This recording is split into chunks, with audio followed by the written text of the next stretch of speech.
Is work stressing you out? Today, we're not gonna lie.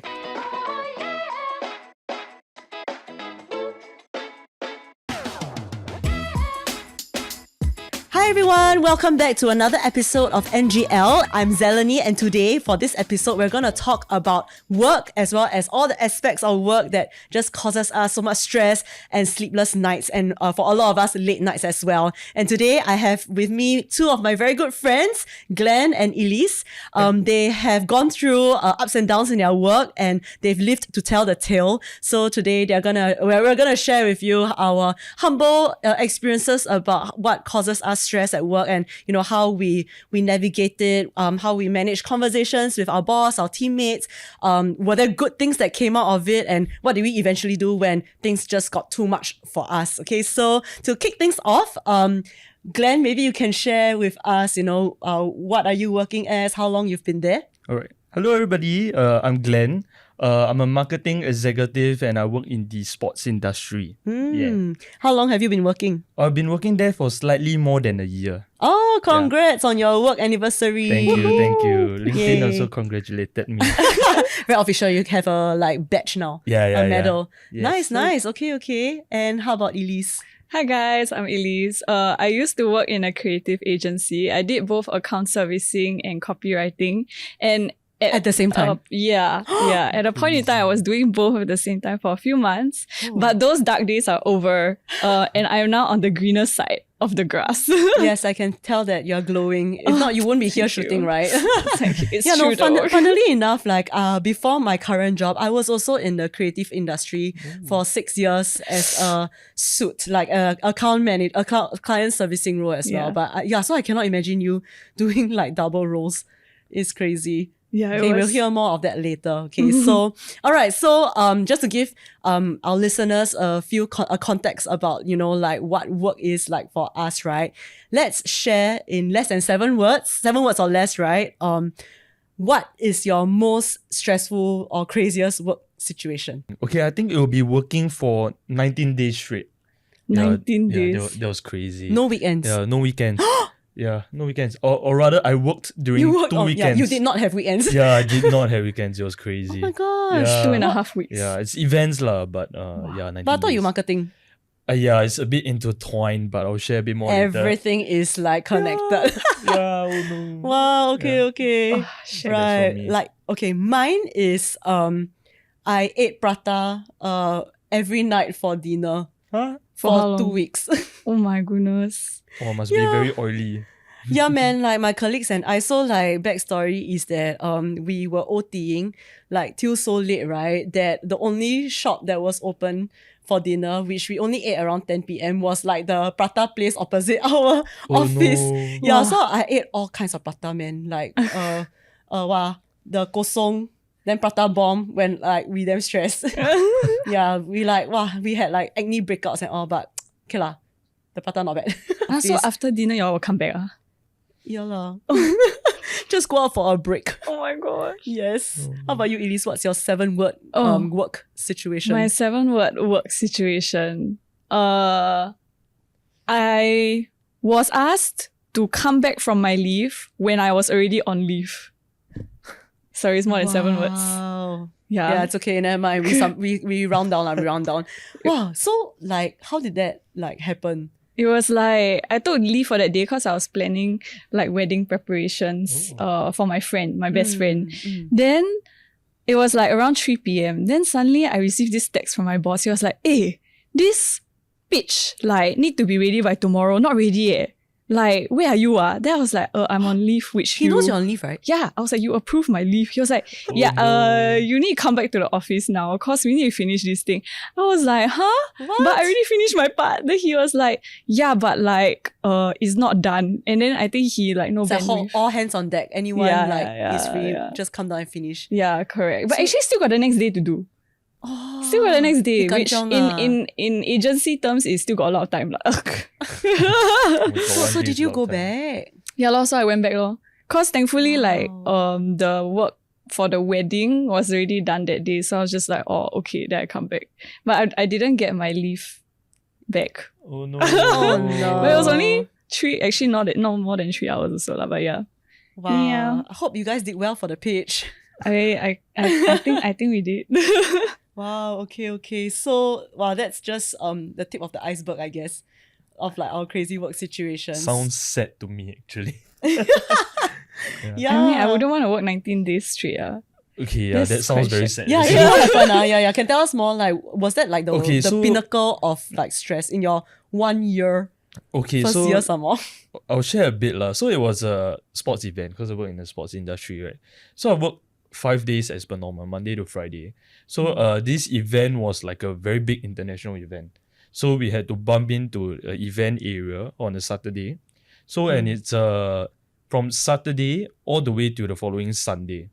And then afterwards, because it was my first year at work, I didn't dare to ask for off in lieu. And I didn't know the no. culture then. Yeah, So it yeah. ended on Sunday, and Monday I resumed back to work. And So everyone was there as well, like your colleagues. No. Oh, you were the only one that came back. There were colleagues that came back, but they came back on the following days lah, after Monday. No one came back on a Monday. But only so you were the only one in office. Yeah, I was the only one in office. Yeah, but I worked Oh. for 5 days straight thereafter. After that, So for the five- event, is it, or there was other work to? No, you had to catch that up? was after the event. There are some Oh, I see. post-event follow up to do, but so 5 days before the event, the entire event is 9 days. That's 14. Then another 5. Yeah, so 19 days. Yeah, so that was quite crazy. Yeah. I hope So you just went to office, then you're the only one in office, then you just chill there and like, okay, I'm just gonna do my work. Yeah. I mean, I had things to do also lah, so I just worked lor. Wow, but yeah, it was 19 dedication days. eh. Yeah. So do you take your off in lieu like after? I did. After that. So in fact, this year there was the same event. I- You learned. I worked Your from lesson. home the entire week after the event. But you still work. Yeah, I still work. Yeah, work from home though. Yeah. Wow. Yup, Okay. yup. Was that like the most like stressful part, or were there like more? There's more. Oh, okay. There's more. What, which I will 30 days? share. No. I think that was duration stressful, but there were other projects that I had to take that were equally stressful as well. Ah, okay. Yeah. Tell us. Okay, so one of it is I got appointed to be in charge of so to say dinner lah. It's like a bit of a gala event. So part of that team was some stakeholders. So they were non-salaried. They were not my colleagues lah, but they were some other stakeholders. And this event involves around 400 people. So Wow. yeah. It's a big one. Yeah, it's big. So for a fresh grad, right, I only worked for a year. It's quite a big thing. Did Yeah, you have yeah. a team like to support or? I had a small team, so but I was the main one that was supposed to push for deadlines and Wow, your boss must be like yeah. either he hates you or he very Trusts you a impressed lot, by ah. you. in the name of experience, I was called to do it. Yeah, to have the opportunity to learn, which I was Wow. quite thankful for lah. Yeah, but let me just continue with the story. So it was quite a short planning period. Yeah, and we have quite a few meetings to discuss the agenda and how the event was going to go. Yeah, but throughout the entire period, I presume that I was supposed to be in charge and I was supposed to make certain decisions. But eventually I realized that that's not the case, even though the appointment was as such. So I think the few stakeholders, they were all older people lah. Yeah, and I mean, being a fresh grad, it was quite tough for me to lead a team of older people. Oh yeah, for And sure. yeah, and eventually sometimes they might think that their idea will be better. Because they Yeah. are longer in the company, more experience. Yeah, actually, which is fine, which I'm totally okay with. But there were situations where certain decisions were made, and after deciding on something, there was a feedback saying that, oh, this shouldn't be the way. Yeah, which is quite complicated and confusing for me lah. Yeah. So they Yeah. made the decision, then they went back and said, I don't want anymore. Yeah, in that sense, Wow. So there was a lot of back and forth Yeah, I can imagine. throughout that entire project lah. Yeah, Oh. so that period was a lot of OTing. Yeah, For sure. every single day OT. Yeah, Wow. because we spend certain amount of time to get things done. The day after it's decided that we should change, and then we put in more time to work on something, and then that too Change again. change again. Oh my gosh. Yeah, so it was a lot of that. Wow. Yeah. So I think at the moment I was just counting the days and hoping that the day would arrive soon and get it done Countdown and to the dusted. event over. Yeah, Oh. yeah. I mean, you were mentioning that like there was a lot of back and forth, and the people that made the decision double back on their own decision, and then you guys have to kind of like find a new like solution and stuff. So like how was it, like how did that like affect you, you know, Wow. like you being, and like, cause I can imagine, right, you're supposed to be in charge, Yeah. but at the same time now you are trying to manage like so many different people who seems to have to hold the decision making power rather than you. So yeah, how was that time for you? Yeah, okay. I think it was very frustrating and very tiring. Yeah, to be very honest. I think frustrating because there's this gap. Yeah, and this gap that is not addressed lah. Yeah. Of which I think structurally I was called to do something. Yeah. Mhm. I was called to lead a project. But then again, my comments don't have much weight. Yeah, and of which I think it's not bad work lah. It's not like I don't care about my job. I don't give my best or like anything of those sorts. But it's frustrating when I try to pull my weight, but and things sometimes get accepted. Yeah, but eventually we have to go for another plan. Yeah, and Right. it happened multiple times lah. Wow. Yeah, so I also lead a team of my actual colleagues, which are in the events department. So they're here suffering together with me in that sense. And it's hard to lead them because it's so confusing, right? When my boss calls me to do something, I try my best to lead the team, but then Other when stakeholders. when I'm lost, they're also lost. You're just lost together. Yeah. So we just like Oh, so no. what do we do? Do we just wait for things to happen now that our comments are not accepted? Oh man. Or do we push for something knowing that it might get rejected again? Yeah. Yeah, so it was so tough. Yeah. You give your best but it's not accepted. Then if you be laid back, you're also afraid that they say like you never give your best. You're paid to do this, why didn't you? And like so these are things in my head also lah. So I think mentally, that was also very tough for me. Yeah, sometimes your first job also. So Yeah. like it's quite important to feel like you are doing a good job. But then you don't like, know. Yeah. you try It's your like- best but you don't succeed. I see how you put the lyrics in. Yeah. Like, I mean, how did the event turn out? Okay. After all that like nightmare planning Yeah, stage? man. It turned out well. I think Thank goodness. the good thing about all these things, right, is that because some of the stakeholders were they were very anal on the small stuff.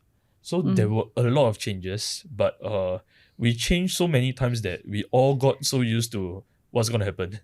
Because only the small details changed. There were a lot of small details that changed, but it's to the point that we can memorize everything upside down, Inside and, out. inside out. Yeah. Wow. So from the start of the event to the end of the event, we know what's gonna happen, and we execute it perfectly lah, in that sense. Wow, Yeah. perfectly. That's Yeah, great. yeah. But It's that was amazing. after months of being tormented mentally. PTSD already. Yeah, really PTSD. Hopefully this year will be better. Yeah, but we shall see. From the Nice. event, I mean, it sounds like you had a very hard time doing and planning the event, but did you like learn anything from your, like, did any good things come out from it that you can take for this year? Oh, okay. I think not many people can say that they led a 400 event, like person size event Yeah, man. on their first year at work. Yeah. Yeah. I mean I led it lah. I led it lah. Yeah. So On paper. Yeah, on paper. I mean it was very, very tiring. But it was fun lah. It was fun to do an event like that. Yeah. That's great. Yeah. What about you, Elyse? Most stressful work. Most stressful work. Yeah. I think my most stressful period was when I was double hatting as a account servicing and copywriter. So I'll just use the term suit for account servicing because that's the term that we use in advertising. But basically like I will wake up at like 8 a.m. every day. Then I'll clear all my client emails. Then 9 a.m. my clients wake up. Then they start like texting me, calling me, whatever. Then I'm their slave, right? From 9 a.m. until like 6 p.m. Then 6 p.m. they like, most of them pangkang already. Then from 6 p.m. onwards, then I can do my copywriting work. So then I work until like 11 p.m. like optimistically. 11? Yeah. That's optimistically. Yeah, Oh my God. Wow. optimistic. Like usually it's 11 p.m. but sometimes it's worse lah. Yeah. Then after that then I go sleep. Then I wake up and I rinse and repeat. And then it went on for a few months. And then eventually I got so fed up that I would tell my bosses like here and there. I'll be like, hey, like, cause back then right, I was asked to double head because it was in the middle of COVID. And we were on a hiring freeze. And then one of our suits left. So then they asked me, this poor copywriter, to go and be a suit also. Then okay lor, cause it's my first year, right? So I was like, more experience better. I can like get more skill set. So I was like, okay, I happily go. Then in the end, we come like that, right? Then I was like, okay, I'm learning a lot. So maybe I press on for a bit. I pressed on for a few months. Then after that, I realized, I think this one not sustainable. But even after I tell them like, I would rather be a copywriter, then they be like, okay. Then silence. So I like, so when can I be a full-time copywriter? Yeah, then I hear like no sound, no nothing, So in the end, like, I think it was like my birthday, like March. Then I was like, you know what? I'm going to give myself my own birthday present. I'm just going to text my boss and be like, hi, I'm going to be a full-time copywriter from 1st April onwards. Wow, nice. Thank you. Don't even need to ask. Yeah, so I think that was my most stressful period. Wow. Yeah. Oh, it sounds damn shag. I suddenly love my job. Wow, yeah, advertising has many crazy stories. Yeah. So for me, right, like my most stressful, I mean, there were many stressful periods, but one that like came to mind was that I had a client that liked to play rank. So usually like the executives will discuss things, and then after that then the managers will come to approve certain things and all that, right? But for this particular client, they like to talk to only one level above them. So the marketing executive like refused to talk to me. Like even though I like text her, or there's like a group chat and emails and all those, right? Like but she will only talk to like my manager and upwards. So you text her, then she blue tick you? So usually, right, we'll put in like a group chat so that everyone gets CC'd lah, that kind of thing. But she like will ask things and then tag like my account manager. Oh. Yeah, or she'll reply to my question with a request directed to my account manager. Yeah, like it's very, very strange. Yeah. Yeah, and I think like I realized that this is probably maybe the culture of my client lah, like their work culture. Yeah, so like it gets very problematic, right? When the marketing director of my client's side doesn't talk to my account director, but talks to like our company CEO. Yeah, so there will be times, right, where like they will ask for certain requests that's out of scope. Right, they always ask for out of scope things. Wow. And my CEO will agree to it because like he doesn't know that it's out of scope. You only have like just a good relationship. He'll say things like, oh yeah, I'll check in my team and see when they can do it. Not if they can do it, is when. Yeah, so like in the end, right, like we thank everything all. Like we have to thank all the like small things, and we had to firefight a lot as well. It's like it's a lot of like he said, she said, and I think a lot of my time, right, that was OT was spent like digging through emails or past messages, screenshotting things, trying to cover our backside. I was just very, very like tiring lah, like, and just like that I don't know, like doing this plus like getting acne from eating prata. It's just like not a good season, man. Yeah. For me. So I think and then like I think like things got really bad, right, when my account director, like she wanted to take a stand for the team. Like she said, well, this has got to stop because it's really very hard to work and be effective lah. Yeah. So like she pushed back on some of the client's requests. Yeah. And then the client went to talk to like my CEO and asked for her to be transferred out of that team. Yeah, and like in my company, right, basically like if you get transferred out of team, you need to transfer into another team, like another account. But at the time, there was no accounts that had like capacity for, you know, a director's role. So she had to leave. What? She was So asked to basic- leave. Yeah, like basically like, and it was so sudden. It was like the next day out of nowhere, like we just went to work normally, right, in one day. And then after that, she's like, oh, guys, this is my last day here. What? As in Yeah, last then we- day, like immediately leave. Yeah, like we didn't know when that conversation happened and all that, but it was Oh just, my gosh. to me, like it was just a random day. Like Oh my normal God. work day, you know, kind of thing. Yeah. So like she just, like, she said no and then she got fired. What the heck? Oh no. The only person who stood up for y'all. Yeah. Like I was very young then, so Yeah. I think I was scarred for life. It's like from then that I realized, wow, actually it's very dangerous to say no. Or like, I don't know how to say it, you know, in a way. Yeah. So I think that one like really left an impact on me. Then how do you do with that? Like seeing how everything unfolded and then like life is already so shacked at work. Yeah, how did you feel? But I think eventually, like, I mean, something that like I realized also, like, from that period was that I think I realized that I was very reactive to things. I think like I just became very scared and just kept walking around eggshells, right? Yeah. To a point, like whenever the client you know, like requests for something or like say something that it's just a little bit like different from what I expected, right? I would just get very scared. Yeah. And like every little thing, like I would go and ask my boss. Just so very afraid of like making a mistake. Yeah. Yeah. And I think like I don't know whether it's like I become part of like her source of stress also, you know, when like this suit like supposed to like help or what, but in the end like every little thing also need to ask me. Yeah. So I think like upon some like self-reflection, I realized that I think like instead of like trying to step up or, you know, like bring solutions and stuff, I just felt that I just didn't really want to take responsibility for things. Like everything was like, oh, it's above my pay grade. Yeah. And I just every little thing like asked my supervisor. Yeah. But I think like I realized that actually this isn't really helping or, you know, or supporting like the team or the boss. And I think if I continue to remain like scared of responsibilities, I would always remain like small, you know, in everything that I do, not just in my career, but I guess in everything in life lah. Yeah, if like I'm afraid to like take certain risks or just take certain responsibilities for some like ideas and solutions instead of just hiding behind, you know, like the protection of my boss kind of thing lah. So I think that was something that I took away, if you can call that a good thing. I think for sure. I mean, like I can understand why you would feel that way though, because like your first like experience with someone who stood up for you and that person got fired. Taken away. Obviously there will be some PTSD. It's like you think like, oh, if I say no to the client, then I also get fired. Yeah, man. I would feel that way. Like, Yeah. so I can see why it was tough at the start for you. Yeah. So Elyse, how about you? Did anything good happen out of that crazy period?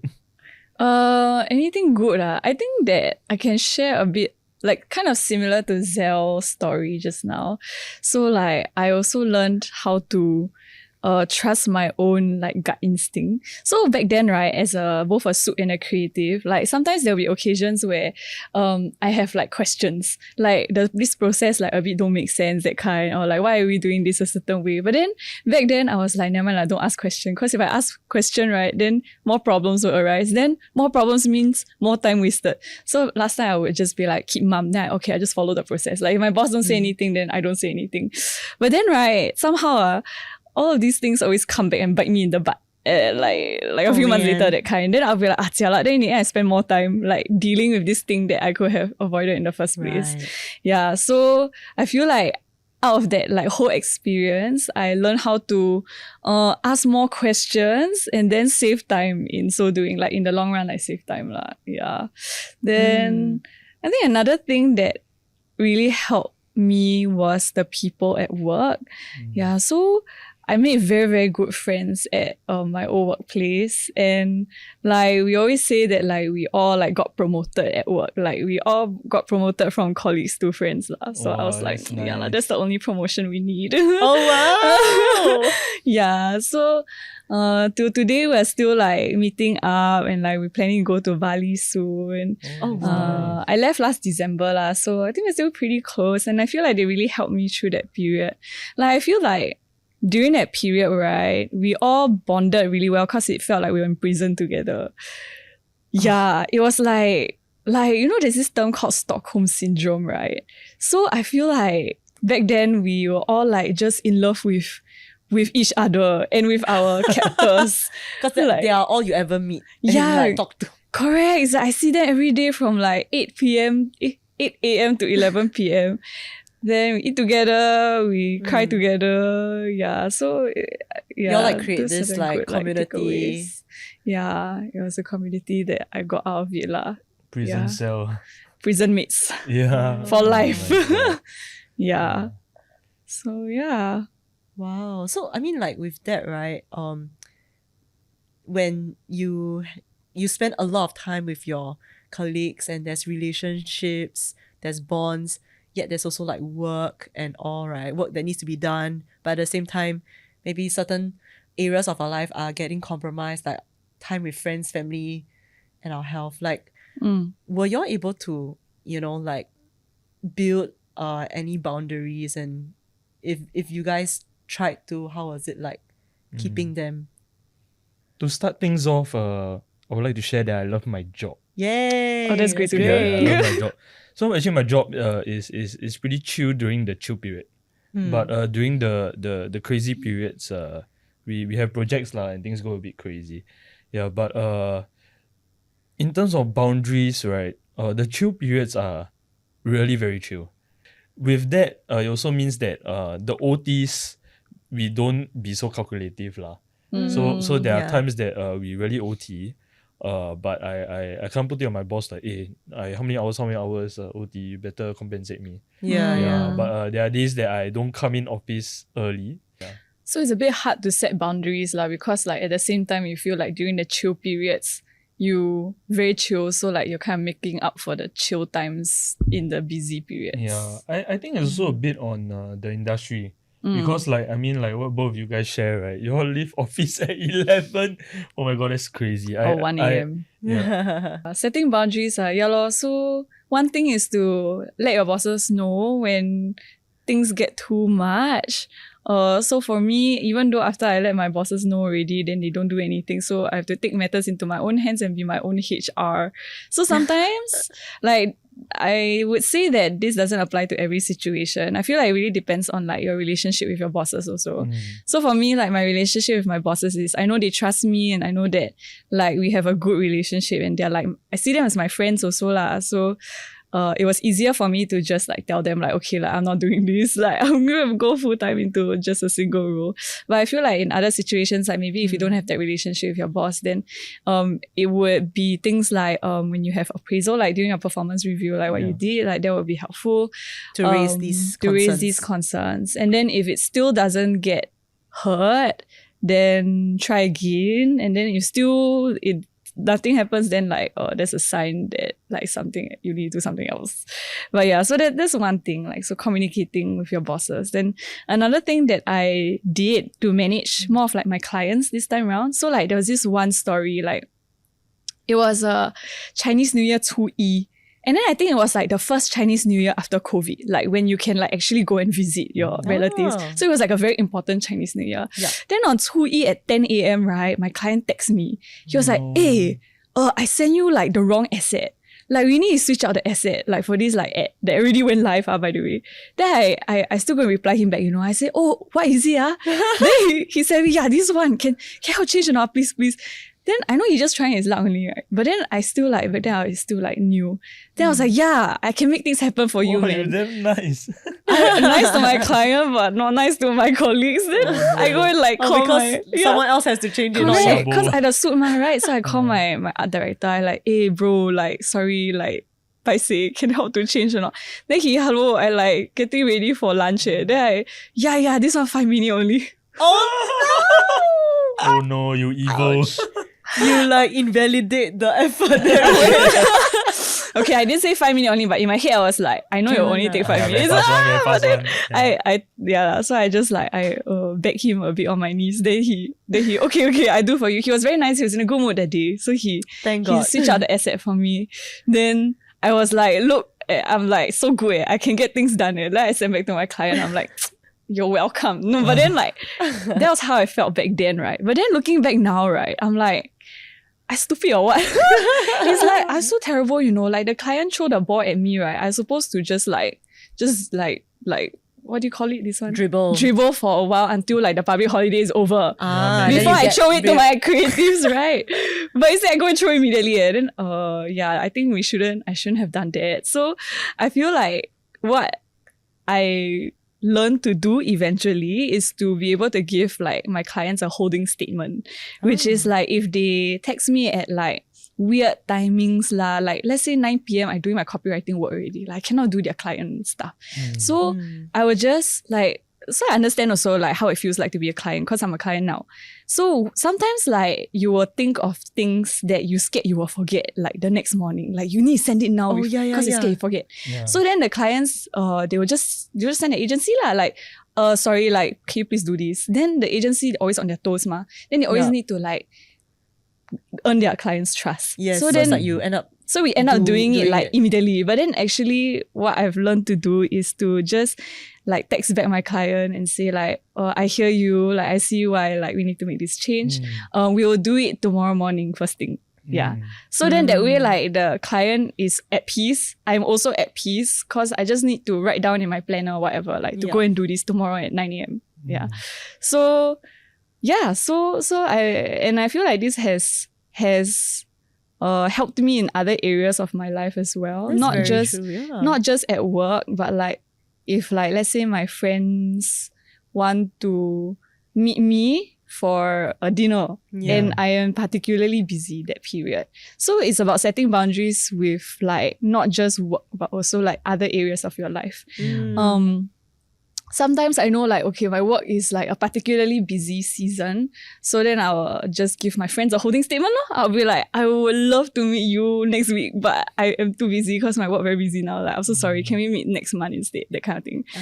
Yeah. So I think that's one way that That's good. I set boundaries. So like, because a lot of it, the stress and anxiety may come from thinking that you need to attend to or accomplish that task as quickly as possible. Yeah. Like as and when it comes in, while you have like a million other things to do, right? And then it becomes worse when you like suddenly realize, oh, you have like all these things and you don't know which one to start first. I think a lot of like work stress comes from that. Yeah. And not knowing which one to prioritize. Yeah, that like feeling of being very overwhelmed, and then like if you try action on everything immediately, then like what do you action on immediately?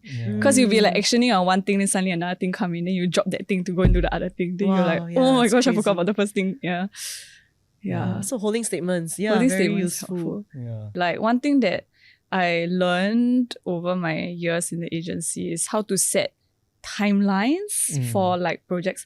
Sometimes there are some projects that are just so big and you don't know like what that you need to tackle. So it always helps when I break it up into smaller steps and then I write it out in a timeline and then I send it to like my teammates, send it to my boss, whatever. That way, right, I also help myself because then I'm like, okay, I have already like included the fact that there are weekends in our general lives and that we shouldn't be working on the weekends and public holidays. So the timeline, right, I said is like, if I try to Create start some buffer. earlier, I would like to start earlier also. So I always create buffer, set timelines. Then that way your boss, right, will be like, okay, she like got it under control. And then your teammates also will feel more at ease because they're not like, so what's happening now? That kind. Yeah. So that also helps in like setting certain boundaries. Right. What comes hand in hand with setting and keeping boundaries is also having the discipline to plan ahead, to plan before the project actually starts. Instead of like waiting for things to happen and then after that you become very reactive to things. Yeah, because that way is like like if you plan ahead, you know you plan ahead already, then you know that there are some days you can afford to like get off work on time. I think a lot of times also like, I don't know if it's just like our nature as Singaporeans or whatever, like sometimes we put a lot of pressure on ourselves to deliver also. Yeah. And then sometimes we see the time is like, oh, 7 p.m. Still very early, like can continue working lah. I mean for like in creative agency, I feel Glenn like that is is like, the general no. mindset. The general mindset in agencies is just like, yeah, Yeah, 7 p.m. still if very you, early what? you leave at 6 p.m., right? Last time people will be like, hey, half day ah? Correct, yeah. Oh, it still happens now? Yeah, it still Wow. happens now. Oh no! Yeah, I'm so- the one that look at my watch like, 5:45, 15 more minutes to go. Bye-bye, Your everybody. stomach will remind you. This one is another alarm. Yeah. Yeah, so- Singaporeans think that, 7 o'clock very early. Yeah, so we kind of sometimes put their own pressure on ourselves, like it's Oh, yeah. self-inflicted. So if you know that you already planned, then you can rationalize to yourself, like actually there is time to finish this thing, and I can get off work on time. And then I feel like that really helps you mentally to set boundaries with yourself also. Right. A question now, what if like you plan your time so efficiently in a way that you are actually able to knock off at that time, but what if your company culture is that everybody like takes their own time, like go smoke break, then go tea break, everything break, then end up they always OT, and someone, family culture and OT together. Yeah. Like, will you feel bad like if you were to go off because you finish your work, or do you feel like, I'm new and all, like I think I need to stay?